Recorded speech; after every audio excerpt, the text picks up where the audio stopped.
نہیں ہے, تبھی تو بھٹکتے پھر رہے ہیں.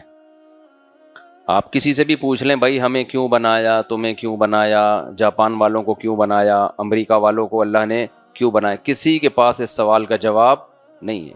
جب یہی نہیں پتا ہم کیوں بنے ہیں تو جس کام کے لیے بنے اس میں استعمال ہوں گے پھر, ہے بھائی. آپ کو یہی نہیں پتا کہ میری بیگم نے یہ پراٹھا کیوں بنایا ہے. سب کو پتا ہوتا ہے کھانے کے لیے بنایا نا, لیکن جس کو نہیں پتا ہو تو وہ کیا کرے گا, سوچتا ہی رہے گا قیامت تک بیٹھے ہوئے. تو ہمیں پتا ہوتا ہے کھانا کھانے کے لیے, لہذا ہم کیا کرتے ہیں, کھا لیتے ہیں. سواری چلنے کے لیے, سوار ہونے کے لیے, تو سواری پہ کیا کرتے ہیں, سوار ہو جاتے ہیں. تو پیسہ استعمال کرنے کے لیے تو استعمال کر لیتے ہیں, بہت ساری چیزیں. تو دنیا میں ہر چیز کا کوئی نہ کوئی مقصد ہوتا ہے. یہ کیسے ممکن ہے کہ انسان آیا اور اس کا کوئی مقصد ہے ہی نہیں, بس مزے اڑاؤ, فحش فلمیں دیکھو, ڈرامے دیکھو, اور خواتین تو سارا دن ٹک ٹاک پہ وہ بیوٹی کی ٹپس دیکھتی رہتی ہیں, بیوٹی پارلر اور بیوٹی کی ٹپس, اور یہ کریم اور وہ لوشن, یہ سب منجن ہے, ذہن میں رکھو. اب یہ میرا ٹاپک نہیں ہے لیکن بتا دوں, یہ جتنے کمپنیوں کے لوشن بیوٹی کے لیے آ رہے ہیں یہ سب بیوٹی کا بیڑا غرق کر رہے ہیں, سب بیوٹی کا بیڑا غرق کر رہے ہیں. تو جو اللہ تعالیٰ نے نیچرل رکھا ہے نا, نیچرلی رہنے دینا چاہیے اس کو. کینسر ہو رہی ہیں عورتوں کو یہ کریمیں لگا لگا کے, اسکن کینسر. کتنا ہی ایڈورٹائزمنٹ کے ذریعے کسی چیز کو پروموٹ کیا جائے, کبھی بھی اس کے جھانسے میں مت آؤ. ڈاکٹر بھی ریکمینڈ کر رہا ہو پھر بھی مت لو, ڈاکٹروں کی تحقیق بھی بدلتی ہے. تو ہمیشہ سے جو بیوٹی کی ٹپس ہمیشہ سے استعمال ہوتی آ رہی ہیں, آج بھی کیا ہیں, وہی ہیں. اب یہ ٹاپک نہیں ہے لیکن اب چل گیا 2 منٹ میں سمیٹ کے, ہم نے آگے پھر چلنا ہے نا. بیوٹی کے لیے خواتین کو بہت شوق ہوتا ہے نا, 2 کام کر لیا کرو بھائی. ایک, اندر سے صحت اچھی رکھو, پراٹھے مراٹھے مت کھاؤ. گندم بندم میں آج کل کارب بہت زیادہ ہے, کاربوہائیڈریٹ بہت زیادہ ہے. چاول ہے, گندم ہے, یہ چیزیں چھوڑنی پڑیں گی. اب یہ چھوڑنے کے لیے تیار ہے نہیں, نہ مرد تیار ہے نہ عورتیں تیار ہیں. برگر, پیزے, لڈو, جلیبی, اور اللہ کی پناہ جب میرے سامنے کوئی رس ملائی لا کے رکھتا ہے نا جس میں وہ نہیں پڑا ہوا ہوتا, اور وہ ربڑی, مجھے نہیں یاد پڑتا میں نے 10 سال میں کبھی ربڑی کھائی ہو. اگر بہت کوئی اصرار کریں گے نا یوں کر کے چکھ لوں گا. ٹاپک نہیں ہے, اب یہ لوگ پھر پریشان ہونا شروع ہو جاتے ہیں. ربڑی سے ربڑ بن جاتا ہے آدمی, عورت بھی مرد بھی ہے. تو اندر سے بیوٹی ہوتی ہے, اس میں کیا ہے بھائی, خوراک اپنی کیا کرو, صحیح کرو, میٹھا کم کرو. اور اوپر کی جو بیوٹی ہے اس کا تعلق نہانے دھونے سے ہے. نہا لو بھائی, ختم. بہت زیادہ ہو گیا تو بھائی وہ اللہ بھلا کرے آپ کا, ڈیٹول سے نہا لو, تیزاب سے نہا لو, بالکل فریش ہو جاؤ گے. ٹھیک ہے نا.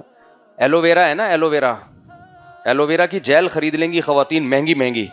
ابے گھر میں ایک گملہ لا کے ایلو ویرا لگا لو, ڈائریکٹ اسی کو چہرے پہ مسل لیا کرو. وہ ہمیشہ سے لوگ استعمال کرتے آ رہی ہیں. ایلو ویرا نہیں ہوتا گھی کوار, یہ کھایا بھی جاتا ہے, چہرے پہ لگایا بھی جاتا ہے. مجال ہے وہ مہنگی مہنگی کریمیں باہر سے لے لیں گی, مگر یہ نہیں کہ گھر میں گملہ لگا کے وہی ایلو ویرا چہرے پہ مسل دیا جائے. تو آدمی بھی کر سکتا ہے, لیڈیز بھی کر سکتی ہیں. خیر, تو یہ بہت منجن. ایک ڈاکٹر نے بتایا کہ جس چیز کو بھی ٹیلی ویژن پہ پروموٹ کیا جا رہا ہے نا, چاہے کوئی بھی پیکنگ کی چیز ہو, اس کا مطلب یہ کھانے کی, یہ استعمال کرنے کی چیز نہیں ہے. چلو ہم بھائی کہاں چلے گئے. تو اللہ تعالیٰ نے لیبلوکم ایکم احسن عملا, اور کچھ خشک میوہ جات بھی ہیں. بادام کا بہت گہرا تعلق ہے بیوٹی سے, بس یہ بات رہ گئی تھی, ایسا نہ ہو کہ بادام کھایا کریں. ٹھیک ہے نا, وائٹامن ای ہوتا ہے اس میں. زیتون کا ایکسٹرا جو ورژن ہے نا, اولیو کچا, 1-2 چمچے وہ پی لیا کریں, بس کافی ہے. پھر بھی بیوٹی نہ ہے نا, اس کا مطلب بیوٹی ہے ہی نہیں بھائی, سافٹ ویئر ہی نہیں ہے اپنی بیوٹی کے. سمجھ رہے ہو, سافٹ ویئر بھی تو ہونے چاہیے نا. تو ایک گنجا چلا گیا نا کہ مجھے صحرا باندھنا ہے, تو کسی نے کہا کہ کیلے اسے ٹھوکوں گا میں, یہاں پہ ٹکے گا کہاں یہ صحرا. تو بھائی صحرے کا وہی نہیں ہے نا, کوئی اس کو پکڑنے والی کوئی چیز ہی نہیں ہے صحرے. خیر, تو اللہ نے کیا فرمایا. تو میں ایسا کر رہا تھا بھائی, ہر چیز کا مقصد ہوتا ہے. تو انسان کا مقصد اللہ نے بتایا ہے. یہ صرف کون بتاتا ہے؟ اسلام. اللہ کہتے ہیں الذی خلق الموت والحیات, میں نے موت اور زندگی کو پیدا کیا, لیبلوکم ایکم احسن عملا. کتنا سکون دے دیا اللہ نے ہمیں یار ہماری زندگی میں. فرمایا میں دیکھنا چاہتا ہوں تم میں اچھا عمل کون کرتا ہے. بس اب ہماری پوری زندگی اسی اصول کے تحت گزرے گی. آپ کہو بھائی یہ تو اللہ نے مشکل میں ڈال دیا ہمیں, یہ تو بڑا مشکل کام ہمارے ذمہ لگا دیا, بس ہمارا ایک ہی ہدف ہے اچھا کرنا ہے, تو یہ تو بڑا مشکل کام ہو گیا نا. بھائی گندا بننا ہمارا کام ہوتا تو آسان ہوتا. بھائی گورے کا کام کیا ہے, اچھے برے کی اس کو کوئی غرض نہیں ہے, وہ شراب پیتا ہے, زنا کرتا ہے, یہ کرتا ہے, وہ کرتا ہے, اور ہمیں اللہ نے کہہ دیا بھائی اچھا بننا تمہاری زندگی کا ہدف ہے. تو میں یہ کہہ رہا ہوں اللہ نے ہمیں سکون میں دے دیا. سوال پیدا تو سکون میں نہیں, اللہ نے تو ہمیں کیا کر دیا ہے, ٹینشن میں ڈال دیا ہے. بھائی جان سکون میں ڈال دیا اللہ تعالیٰ نے ہمیں. آپ کسی چیز پہ عمل کریں نہ کریں, لیکن آپ کو پتا ہو نا کہ صحیح ٹریک ہے کیا, تو زندگی سکون سے گزرتی ہے. بے شک وہ ٹریک مشکل ہو, لیکن ایک ٹریک آسان ہے, مگر آپ کو پتا نہیں کہ یہ مجھے میری منزل تک لے کے جا رہا ہے کہ نہیں جا رہا. تو بس کا اور اس روڈ کے کھڈے نہ ہونے کا تو مزہ آئے گا, لیکن ہر وقت آپ کی ٹینشن میں اضافہ ہوتا رہے گا. آسان مثال سے سمجھا کے آگے چلتا ہوں. آپ کو پتا ہے میں نے پشاور جانا ہے, ٹھیک ہے نا, بس میں آپ بیٹھ گئے, نیچے کھڈے ہیں, بس میں بھی پھٹے ہیں, وہ بس بھی اوپر نیچے ہو رہی ہے, صحیح طرح سے چل نہیں رہا, آپ بھی بار بار اتر کے کبھی واش روم جا رہے ہو, کبھی چائے پی رہے ہو, تو آپ کو یہ احساس تو ہوگا نا کہ یار میری منزل جو ہے میں اس کو فوکس نہیں کر رہا. پھر آپ توبہ استغفار کرو گے, پھر منزل کو فوکس کرو گے, پھر آپ کا دل چاہے گا بے چھوڑو بس سے اترو یار, ادھر ادھر گھومو, چائے پیو, کافی پیو, منزل کو فوکس نہیں کر رہے. پھر تھوڑی دیر میں احساس ہوگا بھائی میں تو منزل کو فوکس نہیں کر رہا, بھائی گاڑی میں بیٹھ, منزل وہ ہے. یہ کم ڈپریشن ہے کہ سفر میں کھڈے بھی آ رہے ہیں یا سفر کو فوکس نہیں کر رہے, یہ کم ڈپریشن ہے, کیونکہ پتا ہے کہ میری منزل وہاں ہے.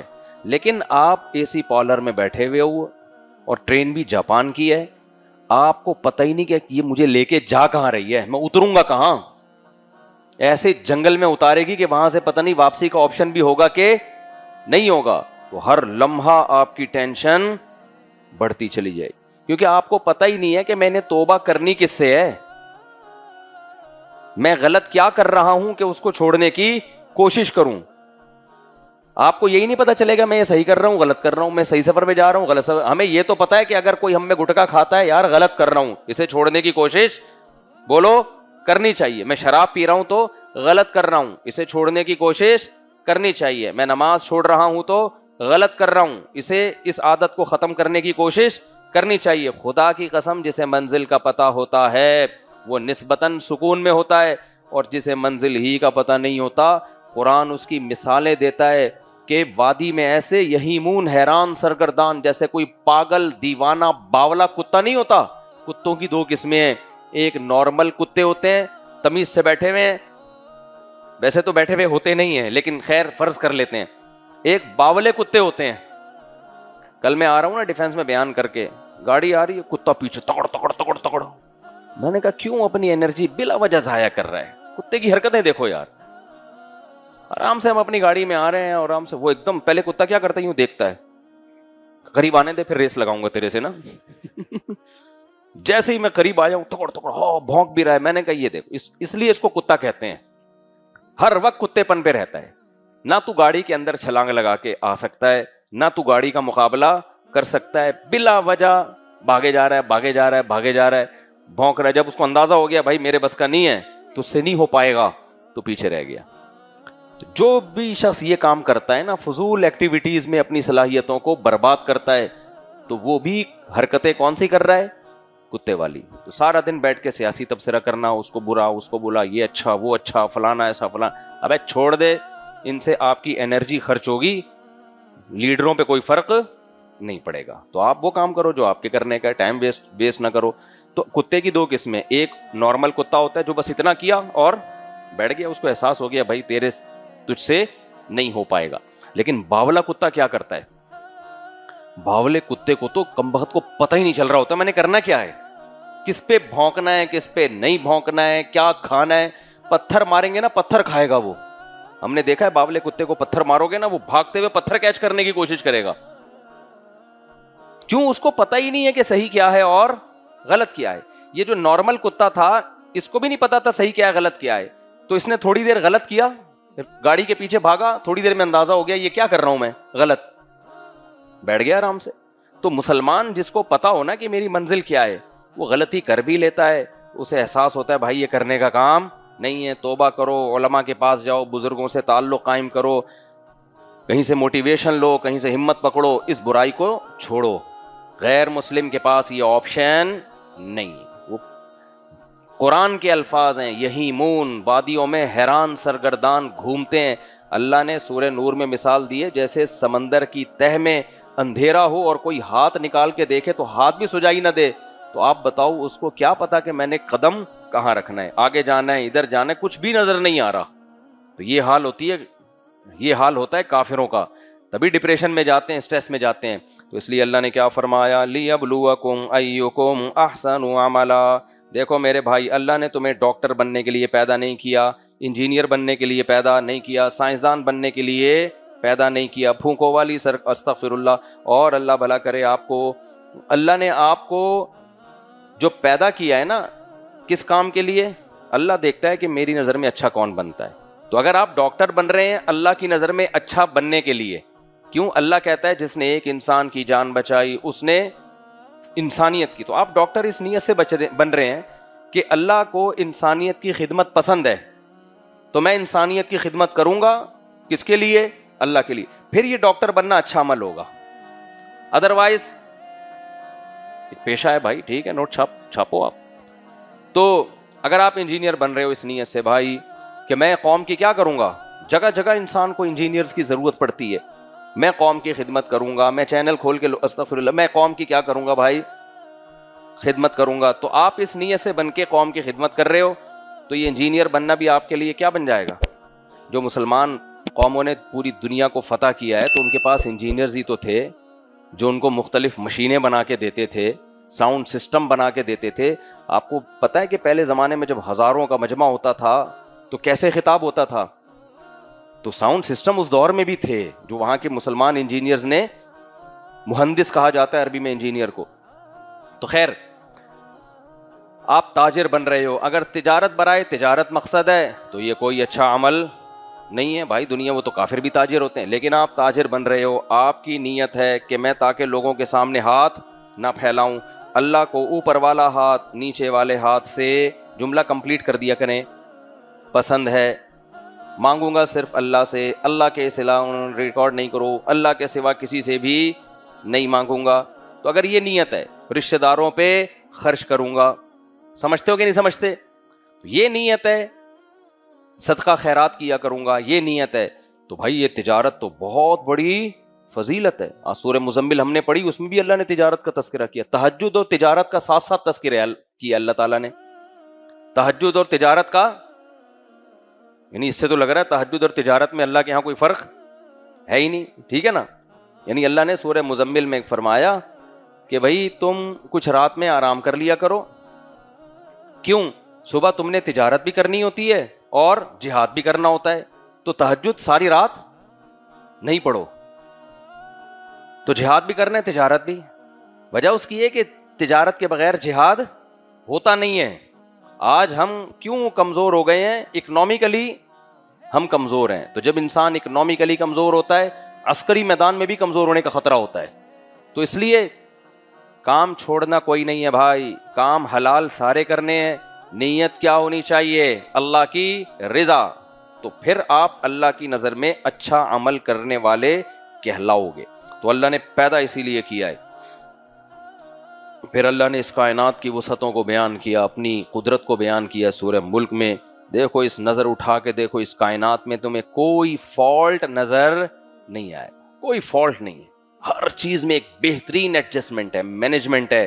تو یہ بھائی مینیجر کے بغیر نہیں ہو سکتا سب کچھ, یہ خود بخود نہیں ہو سکتا. پھر اللہ نے جو لوگ رب کا انکار کرتے ہیں, یعنی اتنے ایسا رب جس نے پیدا کیا, یہ نعمتیں دکھائیں, اللہ نے ان کو دھمکی دی ہے. فرمایا وَلِلَّذِينَ كَفَرُوا بِرَبِّهِمْ, جو لوگ اپنے رب کا انکار کرتے ہیں, عذاب جہنم, ان کے لیے سخت عذاب ہے, جہنم کا عذاب. وَبِئْسَ الْمَصِيرُ, اور کیا ہی برا ٹھکانہ ہے. اذا القوا فیہا, جب یہ لوگ اس جہنم کی آگ میں ڈالے جائیں گے, سمعوا لہا شہیقا وہی تفور, سخت چیخو پکار سنیں گے اس میں, اور وہ کھول رہی ہوگی جہنم. تکادو تمیزو من الغیظ، ایسا لگے گا کہ قریب ہے کہ غصے سے پھٹ جائے. یہ اللہ نے جہنم کو بھی کسی درجے میں حس دی ہے، یعنی اس کی جو وحشت کا منظر ہوگا نا، جب اس آگ کا جو منظر ہوگا تو ایسے لگے گا جیسے یہ غصے میں ہے. اور ہم جب بہت کوئی غضب میں ہوتا ہے ہم کہتے ہیں نا ایسا لگ رہا ہے غصے سے یہ کیا ہو جائے گا، پھٹ جائے گا.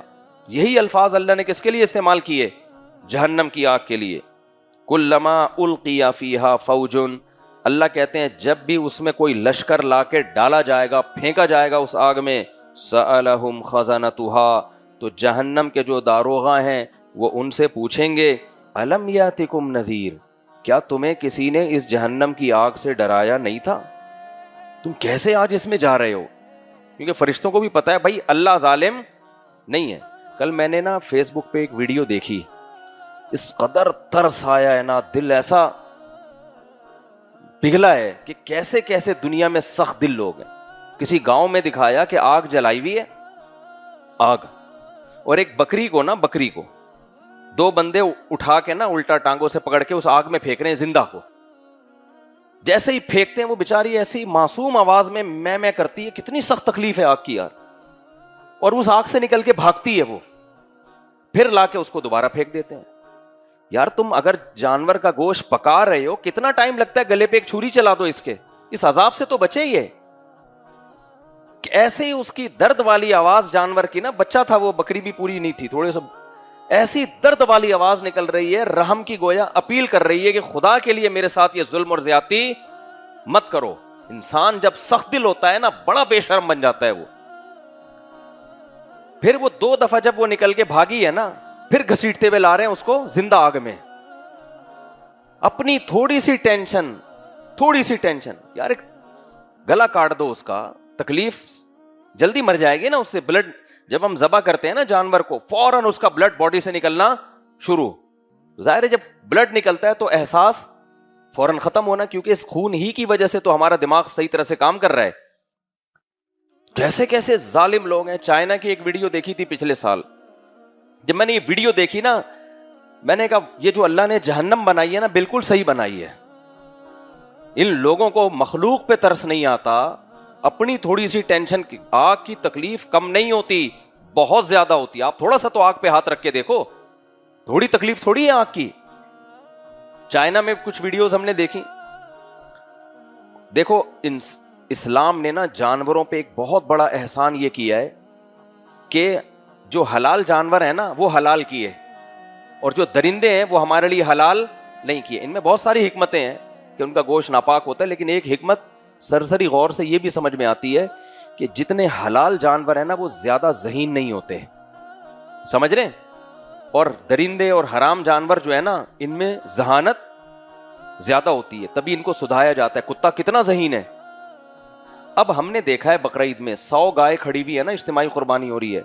ایک گائے کو آپ ذبح کر رہے ہیں نا، اس کے قریب کھڑی ہوئی دوسری گائے انجوائے کر رہی ہوتی ہے، دم ہلا رہی ہوتی. اس کی بیچاری کو یہ عقل نہیں ہے کہ اگلا نمبر کس کا ہے، بولو میرا ہے. اس سے وہ اس اذیت سے بچ جاتی ہے. اذیت بس وہی ہوگی جب گلے پہ چھری چلے گی، اس کو اذیت نہیں ہوگی، اس کو احساس نہیں ہوگا کہ اب میں بھی پھانسی کے پھندے پہ لٹکنے والی ہوں. 100 گائے ہم نے دیکھا ہے نا اجتماعی قربانیاں ہوتی ہیں، ایک گائے لٹاؤ دوسری انجوائے کر، اس کو پتہ ہی نہیں. ہاں بدکنے سے کوئی گائے بدک جائے تو ایک الگ بات ہے، لیکن کتوں میں ایسا نہیں ہوتا، بندروں میں ایسا نہیں ہوتا.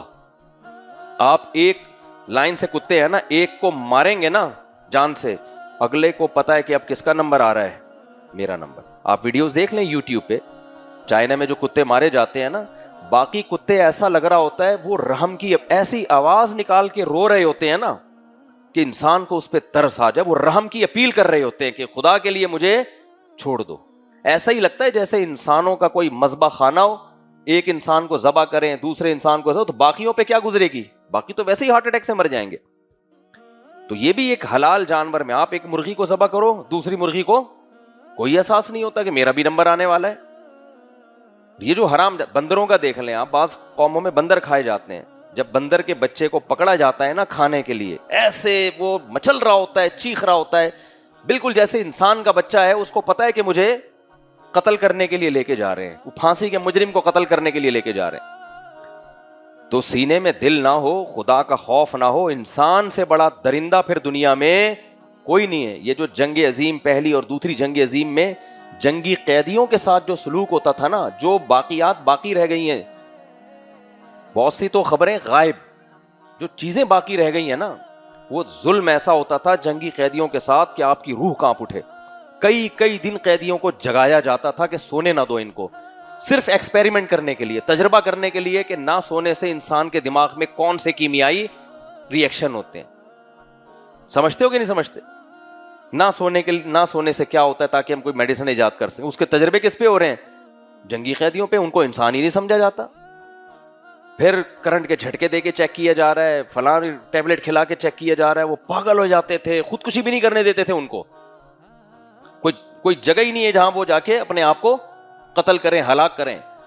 تو اتنے ظلم کیا ہے نا انسان نے.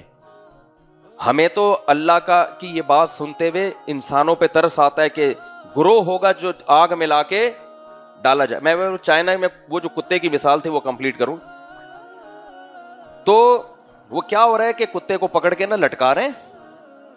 اب وہ کتا ایسے لگ رہا ہے رحم کی اپیل کر رہا ہے. ذہین جانور ہے کتا, گائے بکری کی طرح بے وقوف نہیں ہوتا. وہ رحم کی اپیل کر رہا ہے. اس کو لٹکا دیا آپ نے, چلو یہاں تک بھی سمجھ میں آتا ہے. مارے آپ اس کو, نیچے سے آگ لگا کے جلایا جا رہا ہے. زندہ کو کیا کیا جا رہا ہے یار؟ اس کو گولی مار دو, کوئی بے ہوشی کا انجیکشن لگا دو, کتنا ٹائم لگتا ہے؟ صرف وہ بے زبان ہے, وہ کچھ کر نہیں سکتا, وہ بھاگ نہیں سکتا. آپ اس کو اس کی انسان کے ساتھ تو کر کے دیکھو, پورا قبیلہ اٹھ کے آپ کو اٹھا کے آگ میں پھینک دے گا. انسان کے لیے قانون بنتے ہیں, انسان کے لیے پیچھے خاندان ہوتا ہے, طاقت ہوتی ہے, قوت ہوتی ہے, قوم ہوتی ہے, کوئی احتجاج کرنے والا بھی ہوتا ہے. جانور کا قصور یہ ہے کہ وہ کیا ہے؟ بے زبان ہے. وہ اپنا غم, اپنا درد بیان نہیں کر سکتا. اتنا ترس آیا مجھے اس کتے کے اوپر. اس کی کتا جب روتا ہے نا, ایک عجیب سی آواز نکالتا ہے, رحم کی اپیل کر رہا ہے. اور آپ نے لٹکا کے کیا کیا؟ نیچے سے کیا لگا دی؟ آگ. جلا رہے ہیں آپ اس کو, زندہ کو. اور زندہ جلا کے مارنا یہ بڑا مشکل پروسیس ہے. اس میں کوئی بھی مخلوق جلدی نہیں مرتی ہے, کیونکہ اسکن جلتی ہے, دماغ تک گرمی پہنچے. ایسے جلا کے وہ تڑپ رہا ہے, چیخ رہا ہے, اور تھوڑی دیر میں پھر وہ مر جاتا ہے. اس سے بھی زیادہ ظلم کیا ہوتا ہے؟ یہ بھی ویڈیوز یہ ساری یوٹیوب پہ پڑی ہوئی ہیں, آپ کو نظر آ جائیں گے کہ زندہ جانور اٹھا کے کھولتے ہوئے کھولتی کڑاہی میں ڈال دیا اور اوپر سے ڈھکن بند. ہمارے ایک دوست نے چائنا میں یہ منظر دیکھا. کہتے ہیں کتے کو بڑے کوکر میں نا, زندہ کتا, اور کتا وہی رحم کی اپیل کر رہا ہے. اس کو پتا ہے کہ میرا کیا حشر ہونے والا ہے, رحم کی اپیل کر رہا ہے. اٹھا کے اس کو زندہ کوکر میں ڈالا ہے, زندے کو کوکر میں ڈالا ہے, کڑھائی میں, تیل کی کڑھائی میں, اور اوپر سے ڈھکن بند. اب کیا نہ چیخو پکار کی آواز باہر آتی ہے کیا, اور زبان جل رہی ہے, آنکھیں جل رہی ہیں. آدھے گھنٹے کے بعد, 15 منٹ کے بعد, جو بھی ان کا ٹائم ہے, کہہ رہے ہیں نکالا ہے تو وہ زندہ تھا. زندہ تھا وہ, منہ اس کا ہل رہا تھا. اور پھر اس کھال اتار کے چلو بھائی کباب بنا کے اس کے نا لوگوں کو بانٹ دو. کیا کر رہے ہو یار تم؟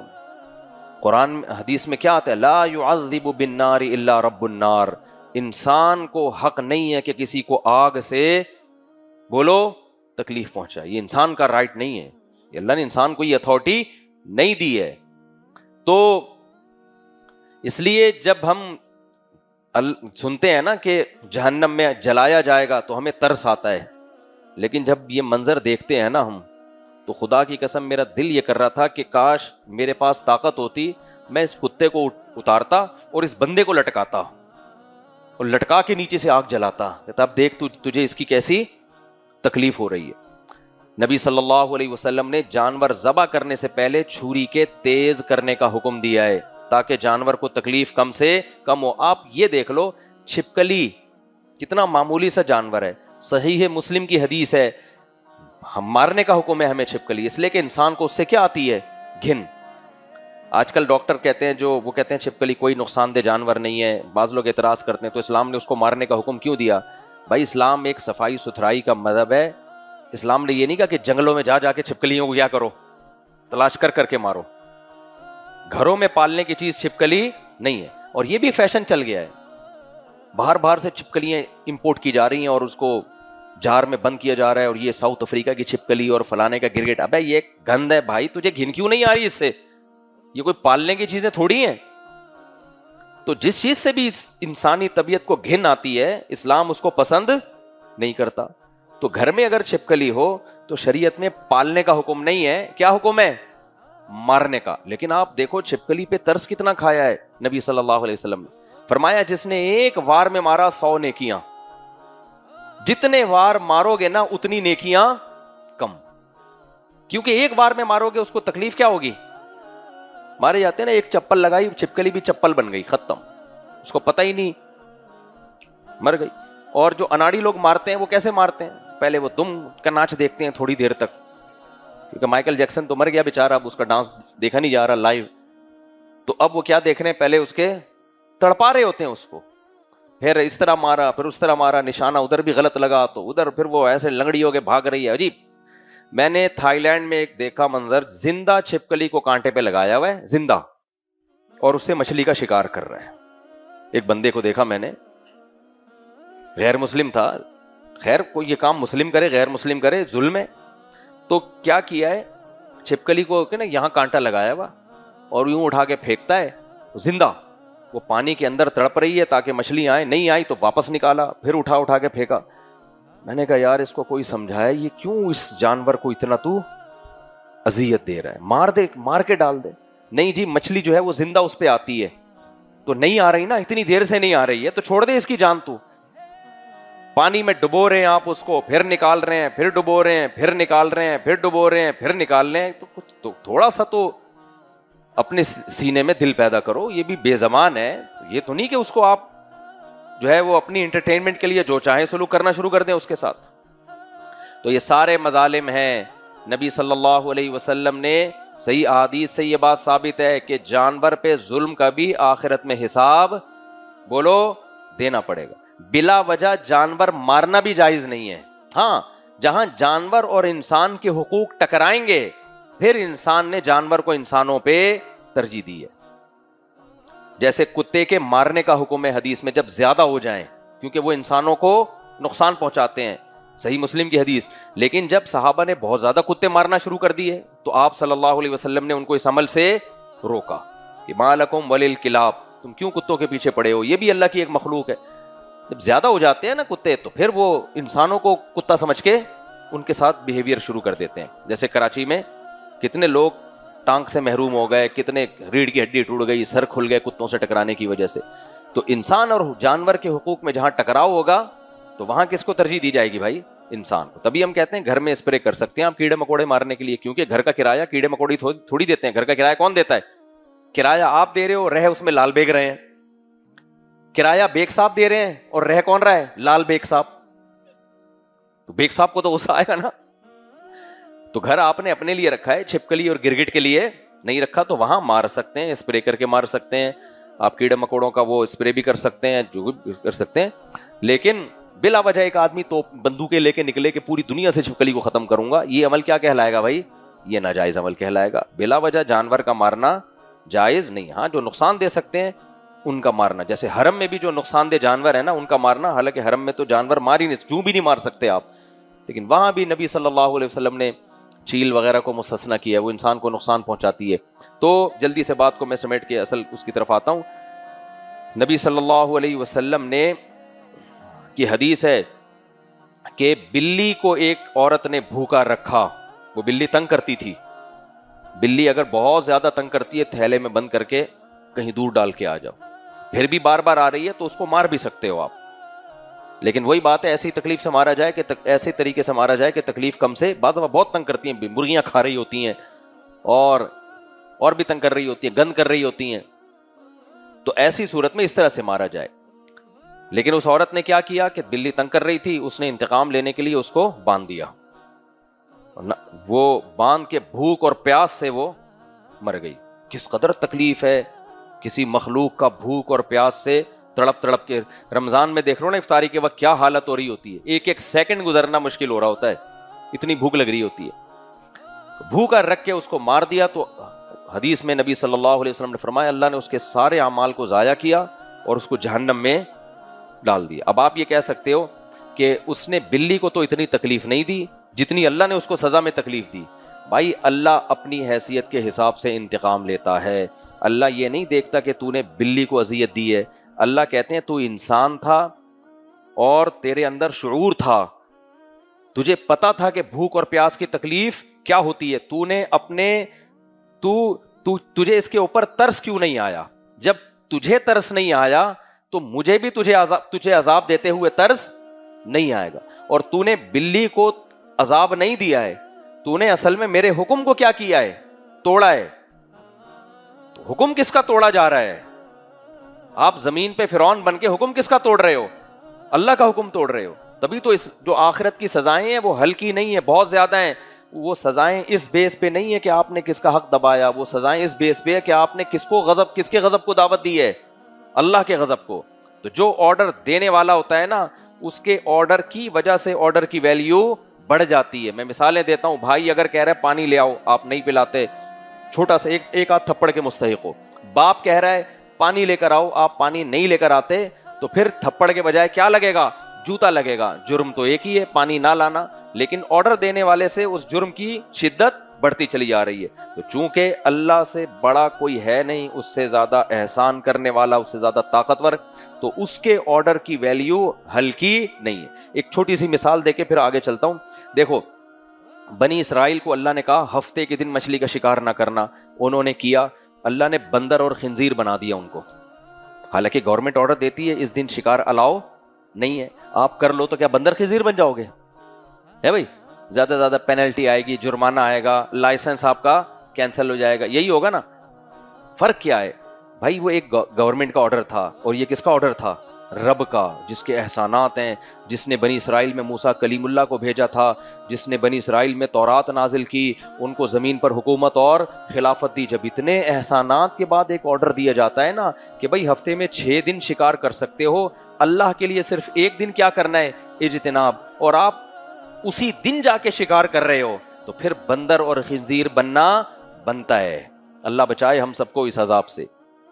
سمجھتے ہو کہ نہیں سمجھتے ہو؟ تو اس لیے نبی صلی اللہ علیہ وسلم نے فرمایا, جانور کے بارے میں بھی حدیث کا مفہوم ہے, جانور کے بارے میں بھی اللہ سے ڈرو. ایک اونٹ کے بارے میں آتا ہے کہ وہ بہت لاغر ہو گیا تھا, نبی کا معجزہ ہوا کہ اس اونٹ نے نبی صلی اللہ علیہ وسلم سے شکایت کی, تو آپ نے اس کے مالک کو بلا کے کہا کہ اس کے کھانے پینے کا خیال کیا کرو. میرے پاس کیسز آتے ہیں کہ جی وہ میرے بھائی نے پرندے پالے ہوئے تھے تو وہ بھول گیا دانا پانی ڈالنا. کتنے دن بھولا؟ پورے ہفتے ہی بھول گیا, سفر پہ چلا گیا, وہ بھوک سے مر گئے. 2-2 3-3 دن بھوکے پڑے رہتے ہیں. ایک صاحب نے بتایا کہ میں فلیٹ بند کر کے گیا, ہم سب پوری فیملی جا رہی تھی, پتہ نہیں حج کرنے جا رہی تھی, کیونکہ حج کے دوران ہی اکثر حاجی اور عمرے کرنے والے, اللہ معاف فرمائے, یعنی زیادہ تر تو اچھے ہی ہوتے ہیں, تو کہیں گئے ہوں گے لمبے ٹور پہ, تو واپس آئے ہیں تو دیکھا کہ بھائی وہ بلی کا بچہ کمرے میں بند ہو گیا تھا. یار تم جب گھر بند کر کے جا رہے ہو چیک تو کرو کیا ہے کیا نہیں ہے. کچھ لوگ نلکا کھلا ہوا تھا تو کھلا ہی چھوڑ کے چلے جاتے ہیں, جب پانی آئے گا. یہ بھی کیس ہوا ہے ہمارے ایک جاننے والوں میں, وہ گئے ہیں جی پنجاب 2-3 مہینوں کے لیے, تو نلکے کھول کے دیکھے پانی نہیں آ رہا, بند کرنے کی توفیق بولو نہیں ملی. جب 6 مہینے بعد آئے ہیں تو پانی ہی پانی, پورے فلیٹ والوں کی واٹ لگی ہوئی تھی, سب بیزار تھے, ان کو پتہ ہی نہیں تھا یہ ہو کیا رہا ہے, ادھر ٹینکی چڑھاؤ خالی. خیر ان کا اپنا زیادہ نقصان ہوا اس میں. اور وہی ایک صاحب کہتے ہیں میں آیا ہوں تو بلی کا بچہ بھوک اور پیاس سے مرا ہوا تھا. یہ سب غفلتیں ہیں, تو ان کا قیامت کے دن حساب دینا پڑے گا. حضرت مولانا شرف علی تھانوی رحمہ اللہ یہ کہا کرتے تھے اکثر کہ بہت زیادہ کوئی شخص نیک بنتا ہے نا تو وہ یہ کوشش تو کر لیتا ہے کہ میرے عمل سے کسی کو تکلیف نہ ہو, میں ایسا عمل نہ کروں اپنے ارادے سے جس سے کسی کو تکلیف نہ ہو. کا اتنا کافی نہیں ہے بھائی, آپ کوئی بھی عمل کر رہے ہیں اس میں تکلیف دینے کا ارادہ نہیں کرتے, اتنا کافی نہیں ہے, بلکہ آپ نے پہلے ارادہ کرنا ہے, سوچنا ہے 100 دفعہ کہ میرے عمل سے کسی کو تکلیف ہوگی تو نہیں. جیسے بعض لوگ کیا ہوا, گاڑی نکالی, اسپیڈ سے آ رہے ہیں نا, ادھر گلی ہے, اب بھائی ہو سکتا ہے ادھر گلی سے کوئی بچہ بھاگتا ہوا آ رہا ہو, اسپیڈ سے آ رہے ہیں دھڑ کر کے بچے سے ٹکرا گئے, بچہ بھاگتا ہوا آیا, کوئی بائک والا بھاگتا ہوا آیا, تو کیا کہتے ہیں بھائی میرا ارادہ آپ کو تکلیف دینے کا نہیں تھا. گناہ سے بچنے کے لیے یہ عذر کافی نہیں ہے. بھائی آپ کا ارادہ تکلیف نہ دینے کا ہونا چاہیے پہلے سے. جب آپ ایک گلی کو کراس کر رہے ہیں تو آپ کو یہ احساس ہونا چاہیے کہ ایسا نہ ہو کوئی بائک والا آ رہا ہو یہاں سے یا کوئی بچہ بھاگتا ہوا آ رہا ہو, تو میں پہلے ارادہ کر لوں کہ میں کسی کو تکلیف نہیں دوں گا. جب آپ یہ ارادہ کریں گے تو اسپیڈ کیا کر دیں گے, سلو کر دیں گے. آج کل بس سوری سوری, وہ کونی لگ گئی, سوری. ابے تو کونی ایسے سجدے میں دیکھو نا, یوں کر کے سجدہ ہو رہا ہے, اگلے کو جگہ ہی نہیں مل رہی. بھائی تو ہی کر لے بھائی, ہم تو ویسے ہی آئے ہیں تراویح پڑھنے کے لیے. پھر جب اس کو یوں کیا جاتا ہے کہہ رہے سوری. بھائی جان پہلے سے آپ کو پتا ہونا چاہیے کہ آپ کے عمل سے کسی کو تکلیف ہو سکتی ہے, تو عدم قصد ایذا کافی نہیں ہے, قصد عدم ایذا ضروری ہے. ایذا نہ پہنچانے کا عزم کرنا ضروری ہے. تو یہ جانور میں بھی ہے, سمجھتے ہو کہ نہیں سمجھتے ہو؟ گھر بند کر کے جایا کرو, دیکھا کرو کون ہے, کیا ہے, کون مر رہا ہے, کون جی رہا ہے, اس کے اندر نل کے کتنے کھلے ہوئے ہیں, کتنے بند پڑے ہوئے ہیں. بہت غفلتیں ہوتی ہے اس میں. اسی میں اب کیا کریں, یہ ٹاپک نکل پڑا ہے. گلوب لگا دیتی ہیں خواتین, وہ نہیں ہوتا, وہ جو کوائل ہوتی ہے نا مچھر بھگانے والی, کتنے حادثے ہوئے ہیں اس کوائل سے. میں نے یہ جتنی رپورٹیں پیش کر رہا ہوں یہ ساری مشاہدے والی رپورٹیں ہیں. آپ کے پاس اتنے مشاہدے آتے کہاں سے ہیں بھائی؟ تو ہمارے پاس بچے تو نہیں ہے نا, ہم کو 10-12 سال کے, زندگی ادھر ہی گزاری ہے. ایک گھر میں نے دیکھا, وہ گھر کے سربراہ بار بار کہہ کے نا, بھائی دیکھو خواتین سے نا سردیوں میں ایسا بہت ہوتا ہے, یہ کوائل دور رکھا کرو, یہ کوائل دور. اب خواتین کی طبیعت میں غفلت ہوتی ہے, بھائی دور ہی تو ہے, بھائی دور تو ہے, لیکن ہو سکتا ہے رضائی کھسک کے وہاں چلی جائے, کمبل کھسک کے وہاں. نہیں جی اتنی دور کیا چائے پینے جائے گا, وہاں کوئی ہوٹل رکھا ہوا ہے. یہی چیزیں ہوتی ہیں بھائی. آپ حتی الامکان, جو 1% بھی اگر امکان ہے نا آگ لگنے کا, اس 1% چانس کو بھی کیا کرو, بولو ختم. سب کچھ ہو سکتا ہے. یہ دنیا میں جتنی آگیں لگتی ہیں یہ اسی بیس پہ تو لگتی ہیں کہ یہ سمجھتے ہیں کہ 1% بھی چانس نہیں. 1% چانس ہے تو 1% کا کیا رسک لینا ہے, بھی تو آگ نا, کوئی پٹاخہ تھوڑی پھوٹ رہا ہے. میرے سامنے کا واقعہ یہ کیا ہوا کہ وہ رات کو کسی بچے کا لحاف کھسک کے گلوب کوائل میں جا کے لگا, آگ لگنا شروع ہوئی, بچے کو پتا نہیں ہے. تو شور ہوا, ہمارے کوئی جاننے والے تھے قریب میں, جب شور شرابے کی آوازیں ہوئی ہم بھی بھاگے کہ کیا ہو رہا ہے. گھر میں جب ان کے گئے ہیں نا تو پورے کمرے میں نا شعلے بلند تھے چھت تک. اب بڑے لوگ تو بھاگ گئے, ایک بچی کہاں ہے, وہ بیچاری بیڈ پہ. خیر بچ گئی وہ, الحمدللہ, اللہ نے فضل کر لیا. نیچے سے پورا جو ہے نا ان کے سارے سامان وغیرہ, اتنی سی چنگاری نے تھوڑی دیر میں, اور چند سیکنڈ لیٹ تو بچی جھلس کے کباب کوئلہ بن چکی ہوتی. وہ کیا ظلم ہے یار. کتنے کیسز ہمارے, میں نے فتویٰ لکھا ہے, ماں کہہ رہی ہے میں سو رہی تھی, کروٹ لی, بچی دب کے ہلاک. دودھ پیتے بچے کو نا مائیں کیا کرتی ہیں, اپنے ساتھ کروٹ پہ لٹا دیا, پیچھے لٹا دیا نا. اب کروٹ ادھر لی ہے تو وہ کہتی ہے ہم تو بھائی کیئر کر رہے ہیں. کون ماں اپنے بچے کے اوپر اس طرح کروٹ لے کے آئے گی؟ بھائی سوتے میں آپ کو کوئی بتائے گا کہ پیچھے بچی ہے؟ سوتے میں پتا ہوتا ہے؟ بولو نا کیا ہو گیا بھائی, سوتے میں تھوڑی پتا چلتا ہے. تو فوراً مثالیں کیا ہوتی ہیں, بھائی ہماری تو امی بھی اسی طرح ہمیں پالا ہے, ہماری نانی نے بھی پالا ہے, وہ بھی, یا آپ کو ہی زیادہ ڈر لگ رہا ہے. بھائی یہ 1% بھی چانس اگر ہو تو وہ رسک نہیں لیا جاتا. 2 فتوے میں ایسے لکھ چکا ہوں, 2 فتوے کہ خاتون کا آیا تھا کہ کسی نے پوچھا تھا بھائی خاتون سو رہی تھی, ماں سو رہی تھی, کروٹ لی اور بچی دب کے. اب وہ ہوں گی کوئی موٹیویٹ نہیں کیا ہوگا ان کو کہ موٹی تو اپنا ویٹ کم کر, لیکن موٹی نہ بھی ہو بھائی, بچے کے لیے تو پتلی بھی موٹی ہے نا. اور سناؤ کیا کیا. ایک کیس آیا, ماں بچے کو بستر پہ رکھ کے چلی گئی. ماں ظالم نہیں ہوتی بچے کے لیے, یہ ساری بے احتیاطیاں ہو رہی ہیں. کون ماں چاہتی ہے کہ میں اپنے بچے کو دبا کے مار دوں, جان سے مار دوں؟ بعد میں سب سے زیادہ رونا کس نے؟ ماں نہیں رونا ہے, لیکن ساری بے احتیاطیاں گھروں میں ہوتی ہیں. حدیث میں آتا ہے کہ رات کو چراغ بجھا کے سو. صحیح حدیث ہے. چراغ جلتے تھے نا, چراغ, آپ صلی اللہ علیہ وسلم نے رات کو چراغ جلتا رہنے کی اجازت نہیں دی ہے. کیوں؟ فَإِنَّ الْفُوَيْسِقَةَ تَضْرِمُ النَّارَ عَلَىٰ أَهْلِهَا. فرمایا جو چوہا ہے نا یہ عین ممکن ہے چراغ کو گرا دے اور آگ لگ جائے. رات کو حشرات الارض بھی آتے ہیں, وہ چوہا بھاگتا ہوا چراغ کو